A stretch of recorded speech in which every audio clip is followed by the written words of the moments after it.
It was an ordinary Sunday afternoon when I decided to attend an open house in a quiet neighborhood, looking for a new place to call home. The neighborhood was one of those picturesque suburban spots where every lawn looked freshly mowed and the houses were meticulously maintained. The kind of place where people waved to each other across driveways and kids rode their bikes down the street without a care in the world. I was ready to leave the city, to escape the constant noise and the suffocating crowds, and this house seemed perfect. The listing had promised everything I was looking for: spacious rooms, a large backyard, and the most beautiful Victorian-style architecture. The photos in the online listing looked incredible, and everything about it seemed ideal. The open house was scheduled for the afternoon, and I figured it would be a great opportunity to see the place in person. When I arrived, I immediately felt the calm, peaceful aura of the neighborhood. The house stood at the end of the cul-de-sac, a classic two-story with a steep roof and wraparound porch. I could tell that it had been well cared for, but there was something about it that made me feel uneasy, something I couldn't quite put my finger on. A woman in her mid-30s, wearing a professional suit, greeted me at the door. She introduced herself as Claire, the realtor handling the sale. She smiled warmly, but there was something off about her too. Her eyes darted around nervously as she led me inside, as though she were looking for something or someone. I dismissed the thought quickly, chalking it up to my own nerves. "Welcome," she said, ushering me into the foyer. "Please take your time to look around." The inside of the house was just as beautiful as the photos had promised. The high ceilings, the polished hardwood floors, the intricate woodwork on the staircase. Everything was perfect. But as I walked deeper into the house, the unease I felt grew stronger. The walls seemed too silent, too still. The air was thick, as if the house itself was holding its breath. Claire guided me through the rooms, giving me a spiel about the history of the house, how it had been renovated just a few years ago, and how the previous owners had left because they had outgrown the space. Her voice was cheerful, but her demeanor remained off. She seemed to be rushing through the tour, and I caught her glancing at the walls, the floor, as though something was watching us.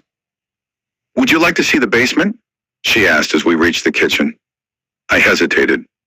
I wasn't particularly fond of basements, especially old ones, but I didn't want to appear rude, so I nodded. She led me to the basement door, and when she opened it, a rush of cold air hit my face. The stairs leading down were steep and narrow, and the smell of must and mildew filled my nostrils. I hesitated for a moment, but Claire was already stepping down, her footsteps echoing in the dark. And the basement was dimly lit by a single, flickering bulb. The walls were lined with wooden shelves, most of which were empty.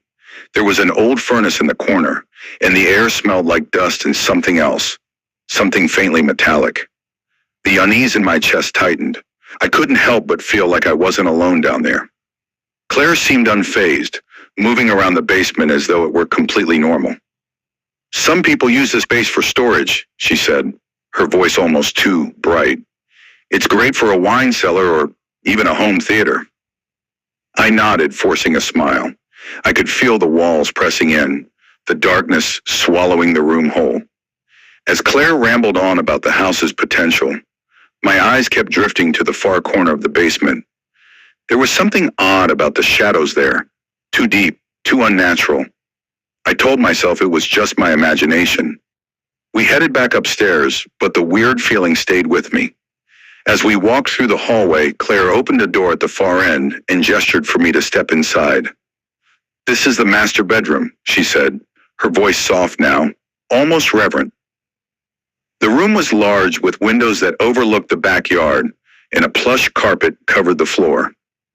It was, on the surface, exactly what I wanted, but there was something wrong about it. The wallpaper, a deep shade of blue with floral patterns, seemed too vibrant, almost unnaturally so. The bed was perfectly made, but the sheets had a stiffness to them, as if they hadn't been slept in for a long time. I stepped closer to the window, looking out at the backyard. It was a beautiful garden, surrounded by tall hedges, and there was a small wooden shed in the corner. But there was something odd about the garden, too. The flowers seemed to be in full bloom, despite it being late autumn, and the air in the yard felt unnaturally still.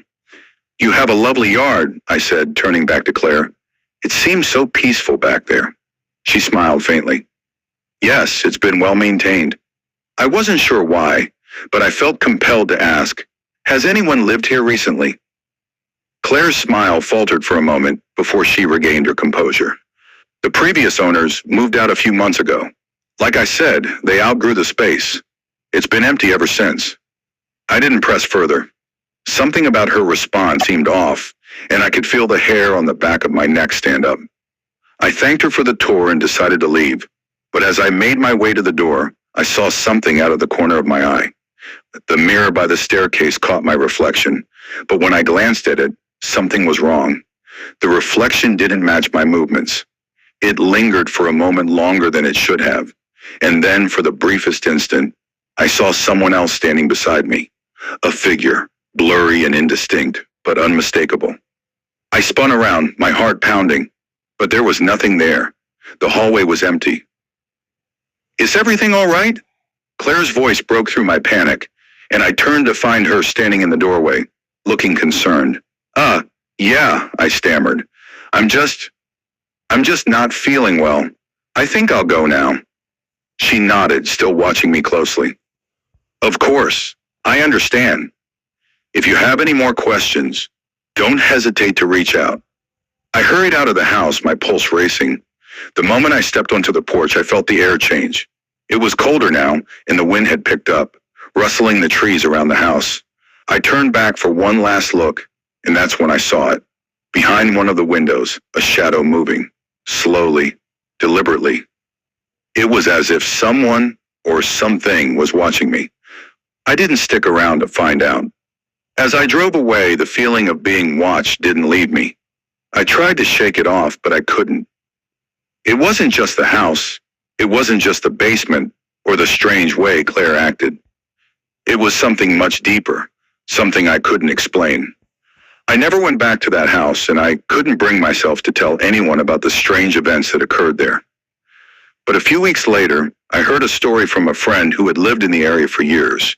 She mentioned that the house had been empty for years before it was listed for sale, and that several potential buyers had mysteriously backed out without explanation. Some even claimed to have seen strange things in the windows, shadows that shouldn't have been there, or figures moving behind the curtains when no one was inside. That was the last I ever heard of the house. I don't know what happened to it, or to the people who lived there before. But to this day, I can't forget the feeling of being watched, the unsettling silence that hung in the air, and the strange reflection in the mirror. Sometimes when I close my eyes, I can still see that shadow in the window, moving ever so slowly, waiting for someone else to come and uncover its secrets.